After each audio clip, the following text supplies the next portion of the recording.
আসসালামু আলাইকুম রহমতুল্লাহ। প্রিয় শিক্ষার্থী বন্ধুরা, তোমরা কেমন আছো? আশা করি সবাই ভালো আছো। তোমাদের অনলাইন ক্লাস ধারাবাহিকতায় আজকে আমি নবম ও দশম শ্রেণীর রসায়ন বিজ্ঞানের পঞ্চম অধ্যায় রাসায়নিক বন্ধন, এই পঞ্চম অধ্যায় রাসায়নিক বন্ধন নিয়ে এর আগেও আলোচনা করেছি, কিন্তু অধ্যায়টা শেষ করতে পারিনি। তাই অধ্যায়ের মূল যে পার্ট, অধ্যায়ের যে টপিকগুলো আলোচনা করছিলাম তার পরবর্তী টপিকস নিয়ে পার্ট নিয়ে আজকে তোমাদের আলোচনা করব। রাসায়নিক বন্ধনটার কথাটা আসলেই আমাদের যে বন্ধনের কথা আসে সেটা দুইটা বন্ধন। রাসায়নিক বন্ধন অনেক রকম আছে, তার ভিতরে তোমাদের পাঠ্য বইতে দুটো বন্ধন নিয়ে, তিনটা বন্ধন নিয়ে আলোচনা করা হয়েছে, আয়নিক বন্ধন আর সমযোজী বন্ধন। আজকে আমরা শিখব আয়নিক বন্ধন কিভাবে হয়, সমযোজী বন্ধন কিভাবে গঠিত হয়। বন্ধুরা, আয়নিক বন্ধন কাকে বলে? আয়নিক বন্ধন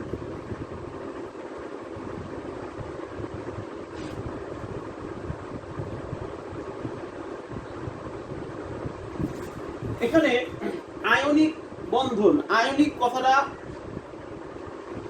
আয়নের সাথে সম্পর্ক, আয়নিক কথাটা আয়নের সাথে সম্পর্ক, অর্থাৎ আয়নে আয়নে যে বন্ধন হয় তাকে আয়নিক বন্ধন বলা হয়, অথবা ইলেকট্রন আদান প্রদানের মাধ্যমে যে বন্ধন হয় তাকে আয়নিক বন্ধন বলা হয়, অথবা ইলেকট্রন ক্যাটায়ন এবং অ্যানায়নের মাধ্যমে যে বন্ধন হয় তাকেও আয়নিক বন্ধন বলা হয়ে থাকে।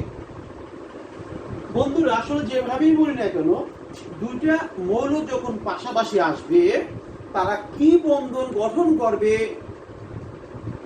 বা তারা আদৌ বন্ধন গঠন করবে কিনা, এইটা সম্পূর্ণ নির্ভর করবে তাদের ইলেকট্রন বিন্যাসের উপরে।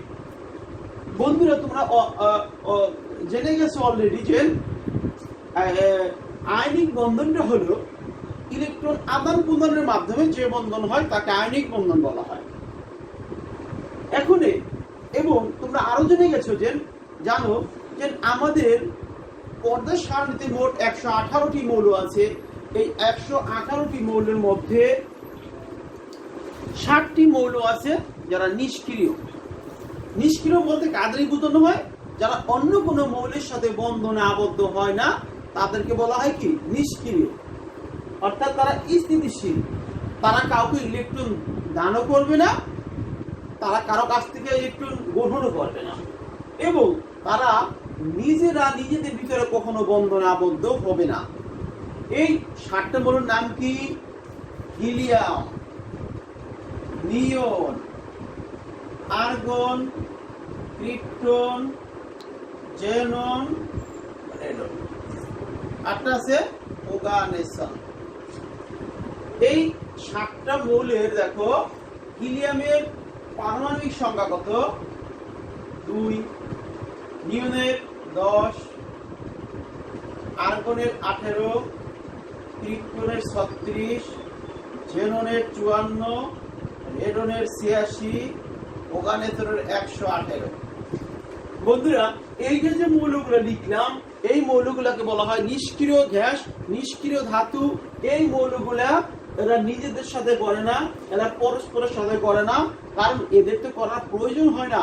কারণ একটা মৌল আর একটা মৌলের সাথে বন্ধনে আবদ্ধ তখনই হয় যখন তার সর্বশেষ স্তরে ইলেকট্রন প্রয়োজন হয়, অথবা কখন প্রয়োজন হয়?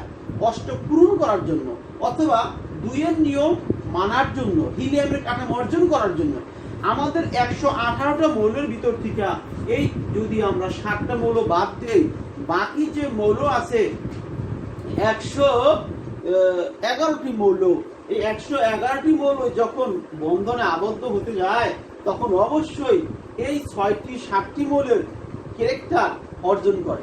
হয়তোবা কেউ দিয়ে, অথবা কেউ ইলেকট্রন গ্রহণ করে, অথবা ভাগাভাগির মাধ্যমে এই মৌলের কাঠামো অর্জন করতেই হবে, নাহলে তারা বন্ধনে আবদ্ধ হতে পারবে না। আর এরা কেন হবে না? এদের ইলেকট্রন প্রয়োজন হয় না। সর্বশেষ স্তরে সবাই পূর্ণ থাকে।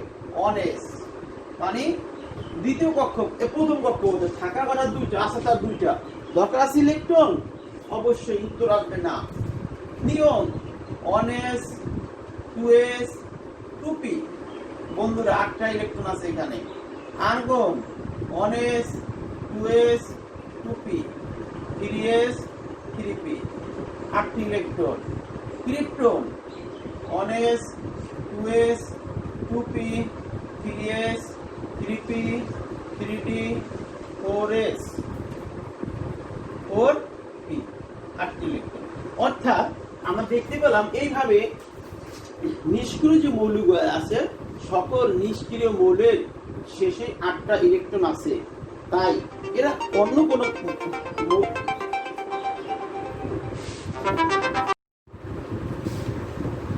তার মানে আমরা বুঝলাম যে কোনো মৌলই তার বন্ধনে আবদ্ধ হতে গেলে নিষ্ক্রিয় মৌলের কাঠামো অর্জন করতেই হবে।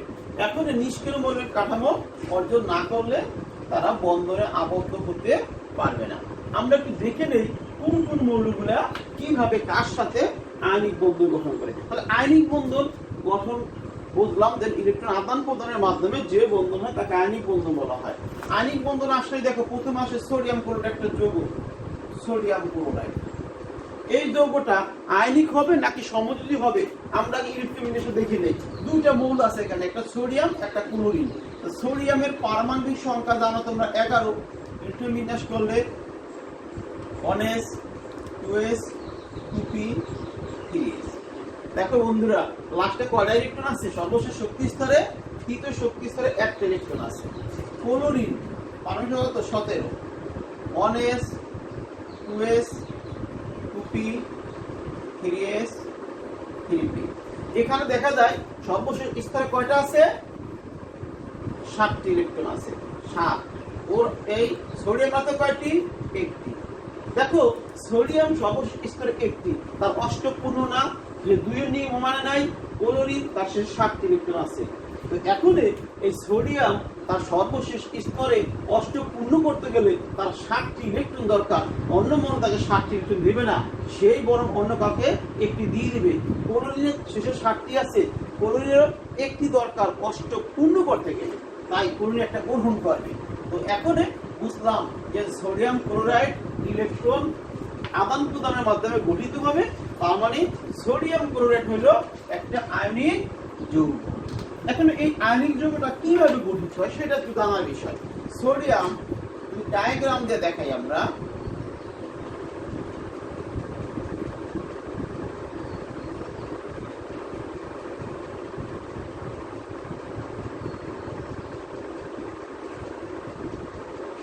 শেষে 1টি ইলেকট্রন আছে। ক্লোরিন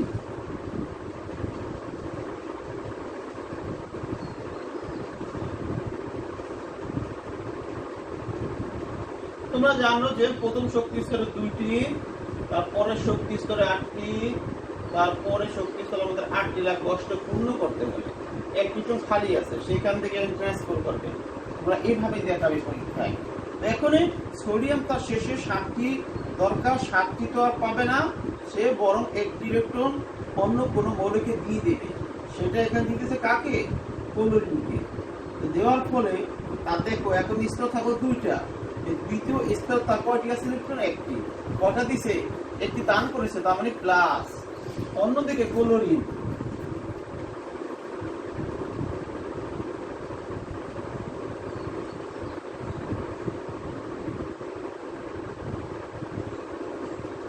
তৃতীয় শক্তি স্তর দেখো কয়টি ইলেকট্রন আছে?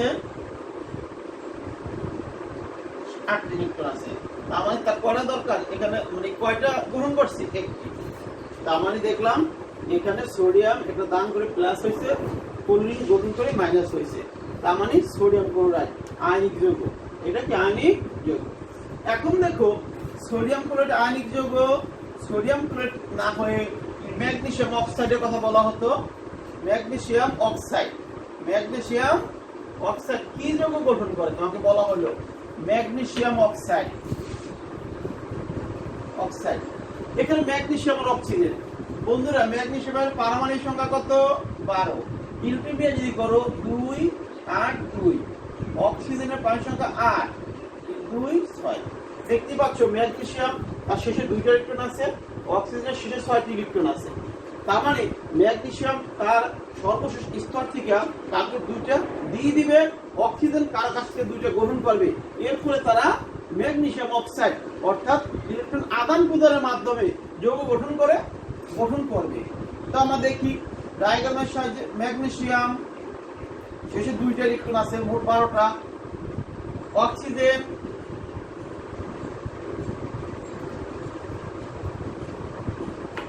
অক্সিজেন নিউক্লিয়াস প্রথম শক্তি স্তর।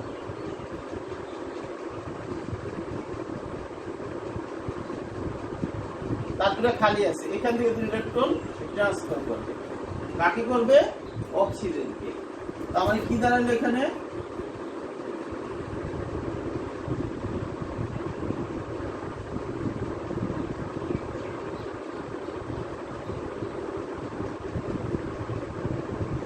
ম্যাগনেসিয়াম 2টা ইলেকট্রন দান করছে, তাহলে +2।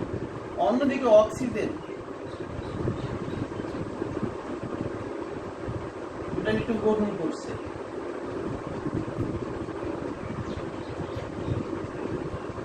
-1। আমরা ইলেকট্রন দান করছে, এটা কি করছে? গ্রহণ করছে।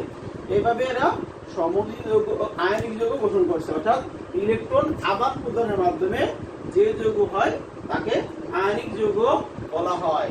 তোমরা বন্ধুরা বাসায় কিছু কাজ করবা, যে এখানে আমরা দেখালাম 2টা, বাসায় তোমরা এই কাজগুলো করতে পারো। আয়নিক যৌগ সংক্রান্ত কি কি এই যৌগগুলোর গঠন চিত্র সহ করবা।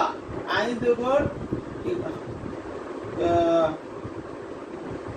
Magnesium chloride, calcium oxide, lithium chloride, এই যৌগগুলা আয়নিক যৌগ কিভাবে হয় চিত্র সহ ডায়াগ্রাম সহ দেখাবা। আমরা আজকে প্রথমে বলেছিলাম আমরা 2টি বিষয় নিয়ে আলোচনা করব, একটা আয়নিক বন্ধন, একটা সমযোজী বন্ধন। বন্ধুরা আয়নিক বন্ধনটা তোমরা দেখলাম, আমরা এখন দেখব সমযোজী বন্ধন। সমযোজী বন্ধন কাকে বলে?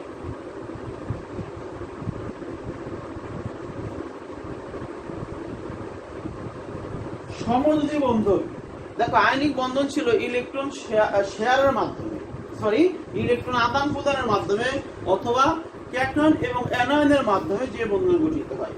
এখন সমযোজী বন্ধন, আয়নিক বন্ধনে ইলেকট্রন একটা মৌল আরেকটা মৌলকে ইলেকট্রন দিয়ে দিয়েছিল। এখানে সমযোজী বন্ধনটা হবে ইলেকট্রন শেয়ারের মাধ্যমে। ইলেকট্রন কিসের মাধ্যমে? শেয়ারের মাধ্যমে।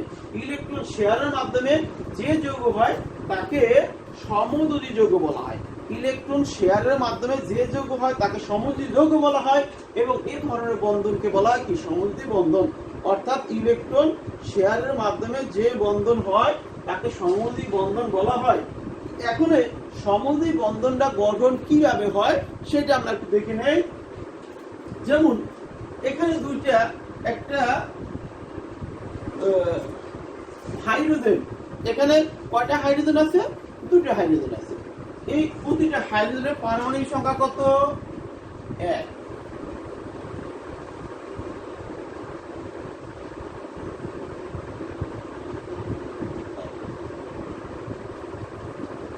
দেখো এখানে হাইড্রোজেনের পারমাণবিক সংখ্যা 1, ইলেকট্রন বিন্যাস করলে কত হয়? 1s1। তো একটা হাইড্রোজেনের ইলেকট্রন বিন্যাস যদি 1s1 হয়, সেটা হিলিয়ামের কাঠামো অর্জন করার জন্য আরো একটা দরকার। এর যদি কাউকে দিয়ে দেয় তার আর ইলেকট্রন থাকে না, সে অন্য একটা হাইড্রোজেন তাকে যদি দিয়ে দেয় তখন সে কি হয়ে যায়? ইলেকট্রন শূন্য হয়ে যায়। তার মানে এখানে ইলেকট্রন ভাগাভাগি করবে। কি করবে? ভাগাভাগি। 2টা পরস্পরের সাথে বন্ধনে ভাগাভাগি করে আবদ্ধ হবে। এইটার নামে কি? মূলত সমযোজী বন্ধন। এখন দেখো পানির কথা যদি আমরা কল্পনা করি, H2O পানি। এখানে পানির যৌগটি কি যৌগ? সমযোজী যৌগ। কিভাবে হয়েছে? ইলেকট্রন শেয়ারের মাধ্যমে হয়েছে, ভাগাভাগির মাধ্যমে হয়েছে। দেখো এখানে হাইড্রোজেন কয়টা? 2টা, অক্সিজেন একটা। অক্সিজেনটা মাঝখানে রাখতে হবে। অক্সিজেন নিউক্লিয়াস প্রথম শক্তি স্তর। আর কয়টা ইলেকট্রন বাকি আছে?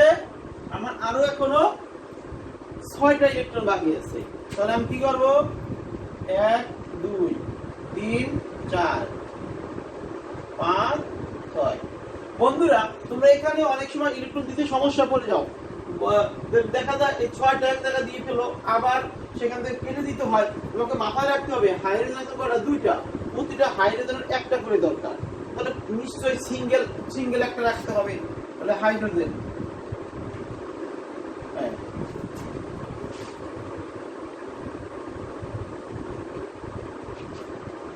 তার মানে এখানে অক্সিজেন, হাইড্রোজেন। এখানে অনেক ক্ষেত্রে তোমরা একটা ভুল করে বসো, সেটা হইছে যে এই বন্ধনটা করতে গিয়ে তোমরা যে কাজটা করো, ভাবো যে বন্ধনে আবদ্ধ হলেই তো হলো না। বিষয়টা ওইরকম না। যে অনেক ক্ষেত্রে অনেক স্টুডেন্টকে দেখেছি এবং 6টা ইলেকট্রন 1 2 4 5 6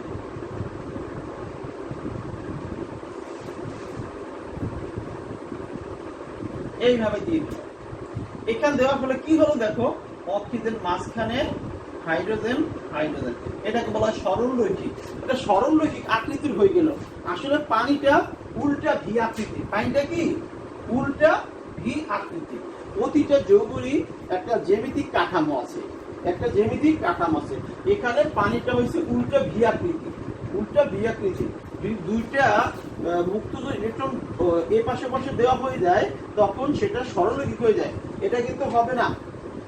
সমযোজী বন্ধন করতে গিয়ে আমাদের আরেকটা বিষয় মাথায় রাখতে হবে, পড়া মানে পাঠ চলে আসে সমযোজী যৌগের সাথে যেটা রিলেটেড, যেটা না বললেই নয়, সেটা হচ্ছে মুক্তজোড় ইলেকট্রন এবং বন্ধনজোড় ইলেকট্রন।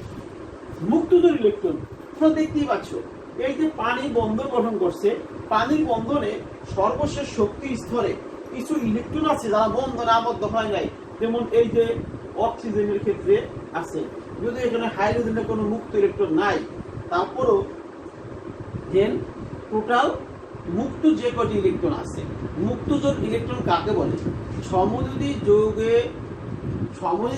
গঠনের ক্ষেত্রে, সমযোজী যৌগ গঠনের ক্ষেত্রে মৌলের সর্বশেষ প্রধান শক্তি স্তরে যে কয়টা ইলেকট্রন বিক্রিয়া অংশগ্রহণ করে না, যে কয়টা ইলেকট্রন বন্ধনে আবদ্ধ হয় না, ওই ইলেকট্রন গুলোকে মুক্ত ইলেকট্রন বলা হয়। আর যদি জোড় থাকে তাহলে তাকে মুক্ত জোড় ইলেকট্রন বলা হয়। তা কি হলো? সমযোজী বন্ধনে যে সর্বশেষ স্তরে যে কয়টি ইলেকট্রন বন্ধনে আবদ্ধ হয় না, ওই ইলেকট্রন গুলোকে মুক্ত ইলেকট্রন বলা হয়। এখানে এই ইলেকট্রনগুলোর নাম কি? মুক্ত ইলেকট্রন। যেহেতু দুইটা একসাথে আছে, মুক্ত জোড় ইলেকট্রন বলতে পারি আমরা। মুক্ত জোড় ইলেকট্রন বলতে দুইটি ইলেকট্রন বোঝায়। আর মুক্ত ইলেকট্রন বলতে যে কটা থাকে, কয়টি মুক্ত ইলেকট্রন আছে? দুইটি। কয়টি মুক্ত জোড়? দুইটি। আর বন্ধন জোড় ইলেকট্রন এই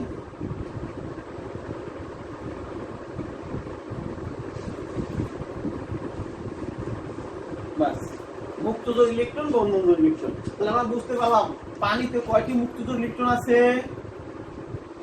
মুক্তজোড় কয়টি আছে?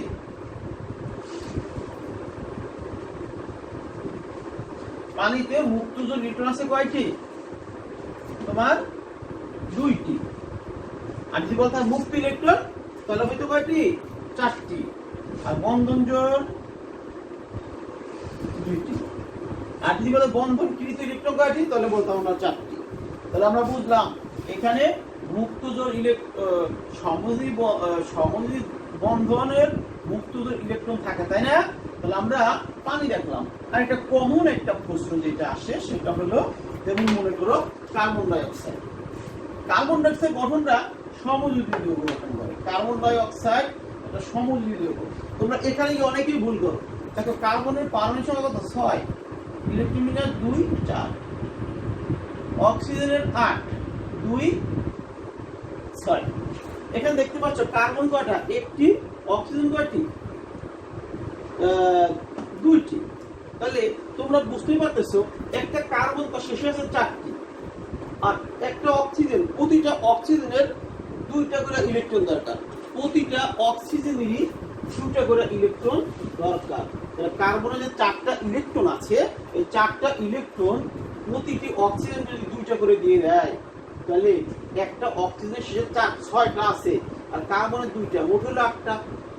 আবার একটা অন্য অক্সিজেনের 6টা, কার্বন আছে কয়টা? 2টা, মোট হলো কয়টা? 8টা। আবার কার্বনও শেষে 4টি ইলেকট্রন আছে, 2টা অক্সিজেন থেকে 2টা করে আলাদা, তার 4টি হয়, 8টি পূর্ণ হয়ে যাবে। এটা খেয়াল রাখতে হবে। তোমরা এখানে এসে কিন্তু ভুল করে ইলেকট্রন কিনে আসে। কেন্দ্রীয় পরমাণু এখানে কার্বন থাকবে, এই যে কয়টা হলো? 6টা। অনেক অক্সিজেনের কথা কল্পনা করো, অক্সিজেন কয়টা বাকি আছে? আর 6টা ইলেকট্রন বাকি আছে। 6টা ইলেকট্রন আমরা কিভাবে দিতে পারি? এই দেখো, 1 2, তাহলে 3 4 5 6 7 8। এখানে আবার অক্সিজেন,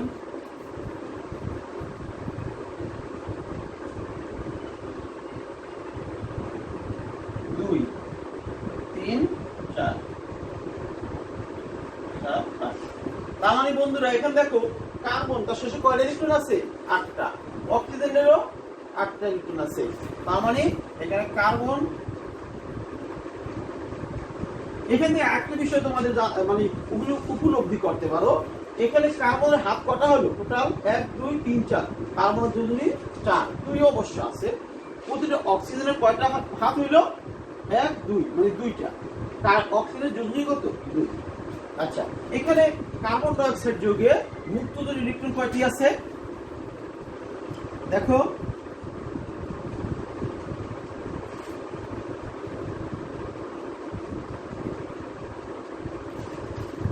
মুক্তদের ইলেকট্রন 1 2 3 4, 4টি। আর বন্ধনজোড় ইলেকট্রন 1 2 3 4। এটাকে বলা হয় মুক্ত ইলেকট্রন। তখন কিন্তু কয়টি হবে? 8টি। বন্ধন ইলেকট্রন 8টি। তার মানে বন্ধুরা, আমরা সমযোজী বন্ধনে যে যৌগ গঠিত হয় তাকে সমযোজী যৌগ বলা হয়। এখন এই যত দ্বিপরমাণুক মৌলগুলো আছে, সমস্ত দ্বিপরমাণুক মৌলগুলাই সমযোজী যৌগ গঠন করে। আমি আরেকটা সমযোজী যৌগের উদাহরণ দিয়ে শেষ করব। Nitrogen, N2। নাইট্রোজেন, একটা নাইট্রোজেনের পারমাণবিক সংখ্যা কত? 7 2 5। এখানে দেখা যাচ্ছে নাইট্রোজেন শেষে কয়টি ইলেকট্রন আছে? 5টি। তো দুটো নাইট্রোজেন যেহেতু আছে, প্রতিটা নাইট্রোজেনেরই অষ্ট পূর্ণ করতে গেলে আর 3টি করে দরকার।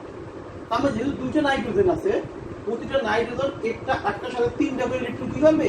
শেয়ার বা ভাগাভাগি করবে। তখন 5টা আর 3টা 8টা, ওর 5 আর 3 8। একদম সহজ বিষয়। তোমরা এখানে বন্ধনগুলো দিতে অনেকটা এলোমেলো করে ফেলো। দেখো, প্রথম শক্তি স্তর 2টি। নাইট্রোজেনের কয়টা ইলেকট্রন বাকি আছে? মোট 5টি বাকি আছে। আমরা বুঝতেই পারলাম যে প্রতিটা নাইট্রোজেনের আর কয়টা দরকার আছে? 3টা। তো প্রতিটাই একে অপরকে 3টা দিয়ে শেয়ার করবে, প্রতিটাই।